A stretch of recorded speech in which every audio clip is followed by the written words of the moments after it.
بسم اللہ الرحمن الرحیم۔ السلام علیکم محترم ناظرین۔ رسول اللہ صلی اللہ علیہ وسلم نے ارشاد فرمایا، جو شخص روزانہ ان کلمات کا ورد کرتا ہے وہ بیماری، جادو ٹونا اور حادثاتی موت سے محفوظ رہے گا۔ صحت اور عمر میں اضافہ ہوگا۔ اگر بندہ بڑھاپے میں 10 بار ان کلمات کا ورد کرتا ہے تو اللہ رب العالمین نے اس کی بخشش کا وعدہ فرمایا ہے، وعدہ فرمایا ہے، وعدہ فرمایا ہے۔ یہی الفاظ آپ صلی اللہ علیہ وسلم نے 3 مرتبہ دہرائے۔ فرمایا، اس کو بشارت ہے جو بندہ اپنے فوت شدگان والدین یا اہل و عیال کو احسال کرے، ان پر تمام عذاب اٹھا لیا جائے گا، اور اس کو فرشتے خوشخبری دیتے ہیں کہ تمہاری اولاد نے تم پر احسان کیا ہے، اور ان کے والدین کی روحیں اپنی اولاد کو دعائیں دیتی ہیں۔ حضور نبی کریم صلی اللہ علیہ وسلم نے فرمایا کہ علی، میں آپ کو ایسا عمل نہ بتاؤں جس کے کرنے سے 70,000 فرشتے آپ کی خواہش اور حاجت پوری کرنے کے لیے ایک دوسرے سے سبقت لے جانے کی کوشش کرتے ہیں۔ حضرت علی رضی اللہ تعالیٰ عنہ نے عرض کی کہ یا رسول اللہ، ضرور فرمائیں۔ تو آپ صلی اللہ علیہ وسلم نے حضرت علی رضی اللہ تعالیٰ عنہ کو کون سا عمل بتایا، وہ اس ویڈیو میں بیان کریں گے۔ پیارے ناظرین، ایک مرتبہ یمن کے ایک تاجر نے پہلی مرتبہ اپنے بیٹے کو تجارت کے لیے بھیجا، اور حضرت محمد مصطفیٰ صلی اللہ علیہ وسلم نے جو کلمات حضرت علی رضی اللہ تعالیٰ عنہ کو بتائے تھے، حضرت علی رضی اللہ تعالیٰ عنہ نے وہ کلمات عام کر دیے۔ یہ سلسلہ اسی طرح چلتا رہا، اور تاجر نے وہی کلمات پڑھ کر اپنے دل میں یہ خواہش کی کہ میرا بیٹا خیر و عافیت کے ساتھ اپنی پہلی تجارت کر کے واپس آ جائے۔ اس تاجر نے خوشی خوشی اپنے بیٹے کو ایک کشتی پر سوار کر دیا۔ جبکہ کچھ اور لوگ بھی اس کشتی پر سفر کر رہے تھے تو اس سمندر میں سے ایک آواز دینے والے کی آواز سنائی دی، لیکن اس کی صورت نظر نہ آئی۔ اس آواز دینے والے نے کہا کہ اگر کوئی شخص مجھے 10,000 دینار دے دے تو میں اس کو ایک ایسا وظیفہ بتا دوں گا کہ اگر وہ ہلاکت کے بالکل قریب پہنچ گیا ہو اور اس وظیفے کو پڑھ لے تو تمام بلائیں اور مصیبتیں اس سے ٹل جائیں گی۔ اس کشتی کے مسافروں میں سے ایک نے بلند آواز میں جواب دیا کہ میرے پاس آؤ، میں تم کو 10,000 دینار دیتا ہوں، مجھے وہ وظیفہ بتا دو۔ تو آواز آئی کہ تم اپنے دیناروں کو سمندر کے اندر ڈال دو، مجھے وہ مل جائیں گے اور میں تمہیں وہ وظیفہ بتا دوں گا۔ چنانچہ اس کشتی کے مسافر نے 10,000 دیناروں کو اس سمندر کے اندر ڈال دیا تو اس آواز دینے والے شخص نے مسافر کے کان میں آ کر وہ وظیفہ بتایا جو نبی کریم صلی اللہ علیہ وسلم نے حضرت علی رضی اللہ تعالیٰ عنہ سے فرمایا تھا، اور اس مسافر نے بھی وہی وظیفہ سن کر پڑھ لیا تھا، اور یہ مسافر اسے یمن کے تاجر کا بیٹا تھا۔ آواز دینے والے نے اس سے کہا کہ تجھے جب بھی کوئی مصیبت پڑے تو اس وظیفے کو پڑھ لیا کرو، جبکہ یہ سن کر کشتی کے دوسرے تمام مسافروں نے اس کا مذاق اڑایا اور کہا کہ تو نے اپنی کثیر رقم سمندر میں پھینک کر ضائع کر دی۔ تاجر کے بیٹے نے جواب دیا کہ ہرگز ہرگز میں نے اپنی دولت کو ضائع نہیں کیا، اور مجھے اس بات میں کوئی شبہ نہیں ہے کہ مجھے قرآن پاک کی یہ آیت ضرور بالضرور نفع ہی دے گی۔ لہٰذا اس کے بعد چند گھنٹے وہ کشتی چلتی رہی، پھر اچانک طوفان کی موجوں سے وہ کشتی ٹوٹ کر بکھر گئی، اور سوائے اس تاجر کے بیٹے کے اس کشتی کا کوئی آدمی بھی زندہ نہ بچا۔ وظیفہ پڑھنے والا وہ مسافر کشتی کے ایک ٹوٹے تختے پر بیٹھا ہوا سمندر کے اندر بہتا چلا جا رہا تھا، یہاں تک کہ کچھ دیر کے بعد ایک جزیرے میں جا پہنچا، اور اس جزیرے میں چند قدم چلنے کے بعد دیکھا کہ وہاں ایک شاندار محل بنا ہوا ہے اور ہر قسم کے موتی اور جواہرات وہاں پڑے ہوئے ہیں۔ اس نے دیکھا کہ اس محل میں ایک بہت ہی حسین و جمیل عورت اکیلی بیٹھی ہوئی ہے، اور ہر قسم کے میوے اور کھانے کا سامان وہاں پر رکھا ہوا ہے۔ اس عورت نے اس مسافر کو دیکھا تو پوچھا کہ تم کون ہو اور یہاں کیسے پہنچ گئی؟ مسافر نے بھی اس عورت سے پوچھا کہ تم کون ہو، یہاں پر اکیلی کیا کر رہی ہو؟ تو اس عورت نے اپنا قصہ سنایا کہ میں بصرہ کے ایک عظیم اور بڑے تاجر کی بیٹی ہوں، میں اپنے باپ کے ساتھ سمندر کے سفر پر جا رہی تھی، ہماری کشتی ٹوٹ گئی اور مجھے اچانک کوئی کشتی کے اندر سے اٹھا کر لے بھاگا، اور میں اس جزیرے میں اس محل کے اندر اس وقت سے پڑی ہوں۔ ایک شیطان ہے جو مجھے اس محل میں لے آیا ہے، اور وہ ہر 7ویں دن یہاں آتا ہے، لیکن میرے ساتھ صحبت تو نہیں کرتا، لیکن بوس و کنار ضرور کرتا ہے، اور آج اس کے یہاں آنے کا دن ہے، لہٰذا تم اپنی جان بچا کر یہاں سے بھاگ جاؤ، ورنہ وہ شیطان تمہاری جان لے لے گا۔ ابھی اس عورت کی گفتگو ختم نہ ہوئی تھی کہ وہاں ایک دم سے اندھیرا چھا گیا۔ عورت نے پھر سے کہا کہ جلدی یہاں سے بھاگ جاؤ کیونکہ وہ آ رہا ہے، ورنہ وہ تم کو ضرور جان سے مار ڈالے گا۔ چنانچہ وہ شیطان وہاں پر آ گیا، لیکن وہ مسافر یوں ہی وہاں پر کھڑا رہا۔ وہ شیطان جیسے ہی اس کو دبوچنے کے لیے آگے بڑھا تو مسافر نے وہ وظیفہ پڑھنا شروع کر دیا۔ وہ وظیفہ سنتے ہی شیطان زمین پر گر پڑا، اور زور کی آواز آئی کہ جیسے پہاڑ کا کوئی ٹکڑا ٹوٹ کر زمین پر گر پڑا ہو۔ پھر دیکھتے ہی دیکھتے وہ شیطان جل کر راکھ کا ڈھیر ہو گیا۔ یہ دیکھ کر اس عورت نے کہا کہ اللہ تبارک و تعالیٰ نے تم کو رحمت کا فرشتہ بنا کر میرے پاس یہاں بھیج دیا ہے اور تمہاری بدولت مجھے اس شیطان سے نجات مل گئی ہے۔ پھر اس عورت نے مسافر سے کہا کہ یہ موتی اور جواہرات اٹھا لو اور محل سے نکل کر میرے ساتھ سمندر کے کنارے کی جانب چلو، وہاں سے کوئی کشتی تلاش کر کے یہاں سے نکل چلتے ہیں۔ چنانچہ بہت سے موتی اور کھانے کا سامان اپنے ساتھ لے کر وہ دونوں اس محل سے نکلے۔ وہ دونوں سمندر کے کنارے پر جا پہنچے۔ وہاں ایک کشتی بصرہ کی جانب جا رہی تھی۔ وہ دونوں اس کشتی پر سوار ہو کر بصرہ جا پہنچے۔ لڑکی کے والدین اپنے گمشدہ لڑکی کو دیکھ کر بے حد خوش ہوئے اور وہ اس مسافر کے شکر گزار ہوئے اور بہت ہی عزت اور احترام کے ساتھ اسے اپنے گھر میں مہمان بنا کر رکھا۔ پھر لڑکی کے والدین نے پوری سرگزشت سنا کر ان دونوں کا نکاح بھی کر دیا۔ یہ دونوں میاں بیوی بن کر رہنے لگے اور تمام موتی اور جواہرات جو اس جزیرے سے لے کر آئے تھے وہ ان دونوں کی مشترکہ دولت بن گئی۔ اس عورت سے اللہ نے اور اس مرد کو کچھ بچے بھی عطا کر دیے۔ وہ دونوں محبت اور احترام کے ساتھ اپنی زندگی بسر کرنے لگے اور یہ سب اس وظیفے کا کمال ہی تھا جو حضرت محمد مصطفیٰ صلی اللہ علیہ وسلم نے حضرت علی رضی اللہ تعالیٰ عنہ کو بتایا تھا۔ پیارے ناظرین، حضرت انس رضی اللہ تعالیٰ عنہ سے ایک حدیث مروی ہے کہ ہم لوگ ایک جنگ میں نبی کریم صلی اللہ علیہ وسلم کے ساتھ تھے کہ راستے میں ایک آواز سنائی دی کہ یا اللہ تو مجھے حضرت محمد مصطفیٰ صلی اللہ علیہ وسلم کی امت میں سے کر دے۔ تو آپ صلی اللہ علیہ وسلم نے آواز سن کر حضرت انس سے فرمایا کہ اے انس، تم اس آواز کا پتہ لگاؤ۔ تو میں اس پہاڑ کے اندر داخل ہو گیا۔ میں نے دیکھا کہ ایک آدمی نہایت ہی سفید لباس میں ملبوس، لمبی داڑھی وہاں پر موجود تھا۔ اس نے مجھے دیکھا تو مجھ سے پوچھا کہ کیا تم رسول خدا صلی اللہ علیہ وسلم کے صحابی ہو؟ تو میں نے عرض کی جی ہاں، میں ان کا صحابی ہوں۔ تو انہوں نے فرمایا کہ تم جا کر حضور سے میرا سلام عرض کر دو اور کہہ دو کہ آپ کے بھائی الیاس علیہ السلام آپ سے ملاقات کا ارادہ رکھتے ہیں۔ چنانچہ میں نے واپس آ کر نبی کریم صلی اللہ علیہ وسلم سے وہ سارا معاملہ عرض کیا تو آپ صلی اللہ علیہ وسلم نے مجھے اپنے ساتھ لے کر پہاڑ کے اندر روانہ ہوئے۔ جب ان کے قریب پہنچے تو میں پیچھے ہٹ گیا۔ پھر دونوں صاحبان دیر تک گفتگو فرماتے رہے۔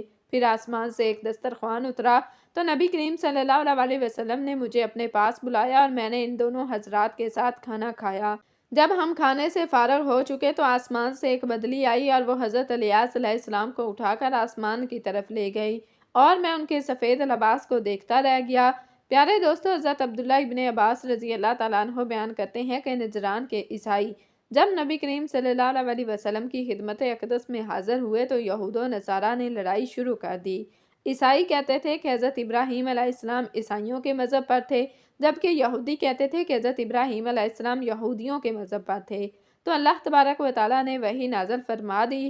حضرت جبرائیل علیہ السلام نبی کریم صلی اللہ علیہ وسلم کی خدمت میں عرض گزار ہوئے۔ تب آپ صلی اللہ علیہ وسلم نے فرمایا کہ تم حضرت ابراہیم کے بارے میں کیوں جھگڑتے ہو؟ تو رات اور انجیل تو حضرت ابراہیم علیہ السلام کے بعد نازل ہوئی تھی، تو حضرت ابراہیم علیہ السلام ان کے پیروکار کیسے ہو سکتے ہیں؟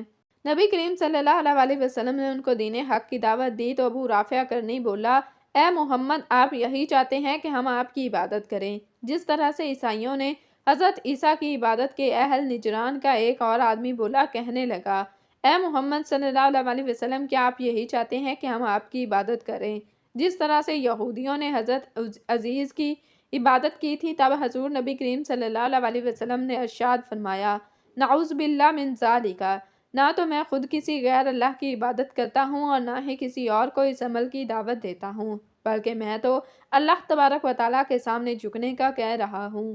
آپ صلی اللہ علیہ وسلم کے الفاظ میں اتنی سچائی تھی کہ وہ تمام یہودی آپ صلی اللہ علیہ وسلم پر ایمان لے آئے اور مشرف با اسلام ہوئے۔ پیارے ناظرین، بنی اسرائیل میں ایک بہت ہی نیک اور صالح بزرگ تھے۔ ان کا ایک ہی بچہ تھا جو کہ نابالغ تھا۔ ان کے پاس صرف ایک گائے کی بچیا تھی۔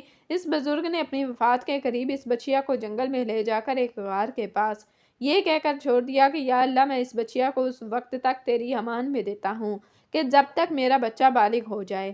اس کے بعد اس بزرگ کی وفات ہو گئی اور وہ بچیا جوان ہو کر درمیانی عمر کی ہو گئی اور نابالغ بچہ بڑا ہو کر اپنی ماں کا بہت ہی فرما بردار اور انتہائی نیکوکار ہو گیا۔ اس نے اپنی رات کو 3 حصوں میں تقسیم کر رکھا تھا، ایک حصے میں سوتا اور ایک حصے میں عبادت کرتا، جبکہ ایک حصے میں اپنی ماں کی خدمت کرتا اور روزانہ جنگل سے لکڑیاں کاٹ کر لاتا تھا، پھر ان کو فروخت کر کے 1/3 رقم صدقہ کر دیتا اور 1/3 رقم اپنی ذات پر خرچ کر لیتا۔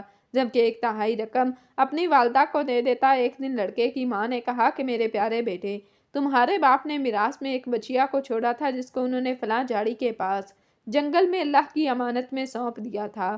اب تم اس جھاڑی کے پاس جا کر یوں دعا مانگو کہ اے خدا بندے کریم، میرے باپ کی چھوڑی ہوئی امانت مجھے واپس لوٹا دے۔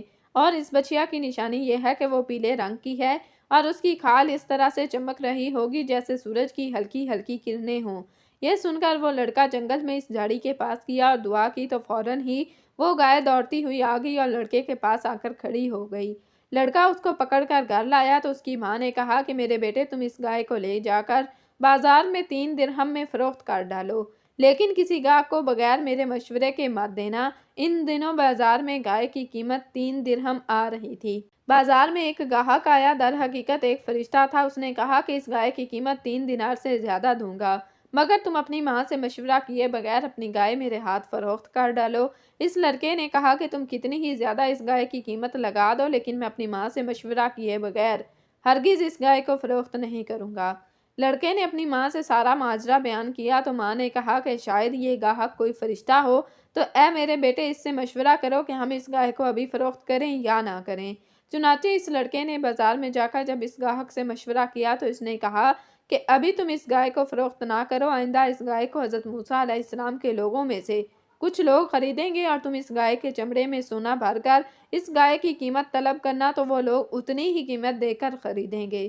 چنانچہ چند ہی دنوں کے بعد بنی اسرائیل کے بہت ہی مالدار آدمی کو، جن کا نام عامیل تھا، اس کے چچا کے 2 لڑکوں نے عامیل کو قتل کر دیا اور اس کی لاش کو ایک ویرانے میں ڈال دیا۔ صبح کو قاتل کی تلاش شروع ہوئی، لیکن جب کوئی قاتل نہ ملا تو کچھ لوگ حضرت موسیٰ علیہ السلام کی خدمت میں حاضر ہوئے۔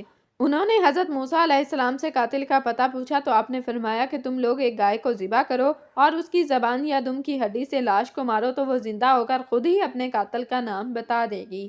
یہ سن کر بنی اسرائیل کے لوگوں نے گائے کے رنگ اور اس کی عمر وغیرہ کے بارے میں بحث و مباحثہ شروع کر دیا۔